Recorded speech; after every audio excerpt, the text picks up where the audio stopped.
बीमारियों से लड़ने में जवाब देने लगे एंटीबायोटिक्स। आज वायरस जनित बीमारियों पर हमारा ध्यान बेशक ज़्यादा है, लेकिन साल 2019 में संक्रमण से हुई करीब 1.37 करोड़ मौतों में से आधी से अधिक की वजह वायरस थे। दुनिया में होने वाली हर 7 मौतों में से एक का कारण वायरस है।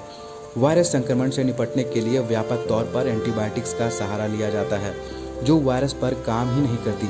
मगर जब जीवाणु की प्रतिरोधी क्षमता हासिल कर लेने के कारण एंटीबायोटिक्स बेअसर होने लगती है, तब हमारे लिए चिंता बढ़ जाती है।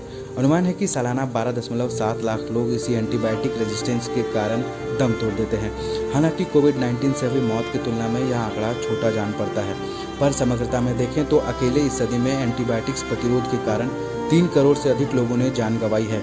Indian council of medical research (ICMR) की हालिया रिपोर्ट्स बताती है कि यह प्रतिरोध महामारी के दौरान बढ़ा है, जिसकी वजह शायद लोगों का बिना डॉक्टरी परामर्श से दवा लेना या एंटीबायोटिक्स का बेजा उपयोग और अस्पताल में रोगियों की अत्यधिक संख्या हो सकती है। आलम यह है कि महज 2 दशक पहले तक ई कोलाई जीवाणु से 100% निपटने वाली दवा इमिपेनम का असर 64% तक गिर गया है। इसी तरह क्लेबिसिएला निमोनिया के इलाज में इस दवा का प्रभाव 2016 में 43% की तुलना में 2021 में घटकर 5% हो गया है। हालांकि कुछ मामले ऐसे भी हैं जिनमें कुछ साल पहले तक निष्प्रभावी हो रही एंटीबायोटिक्स का प्रतिरोध या तो रुक गया है या कम हो गया है। पर भारत जैसे देश में जहां मरीजों के पास अधिक महंगी एंटीबायोटिक्स खरीदने के उपाय नहीं हैं, वहां तक इस तरह की जीवाणुओं का प्रतिरोध क्षमता हासिल कर लेना खतरनाक हो सकता है। वैश्विक दवा प्रतिरोध सूचकांक बताता है कि भारत इस मामले में शीर्ष पर है, पर वह देश जिस पर जीवाणु संक्रमण का बड़ा बोझ हो, उसके लिए यह चिंताजनक स्थिति है और स्वास्थ्य विशेषज्ञ बार बार इस तथ्य पर ध्यान खींचते रहते हैं। इन्हीं चिंताओं के मद्देनजर ICMR ने घोषणा की है कि वह ज़्यादा प्रयोगशालाओं को स्थापित करने एंटीबायोटिक्स रेजिस्टेंस पर निगरानी बढ़ाएगा।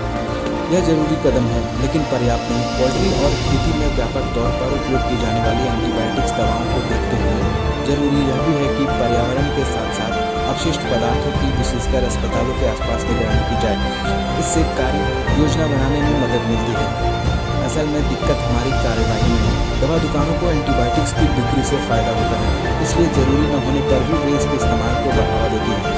लंबे वक्त से यह मांग है कि डॉक्टरी पर्चा देखने के बाद ही एंटीबायोटिक्स बेची जाए, लेकिन यह उन शहरों में संभव नहीं हो सका है जहाँ पर्याप्त मात्रा में डॉक्टर उपलब्ध है। इसी तरह नियम कानून होने के बावजूद पशु आधारित उद्योगों में एंटीबायोटिक्स का इस्तेमाल होता है। एंटीबायोटिक दवाओं की जरूरत के टीकाकरण भी कम हो सकती है, लेकिन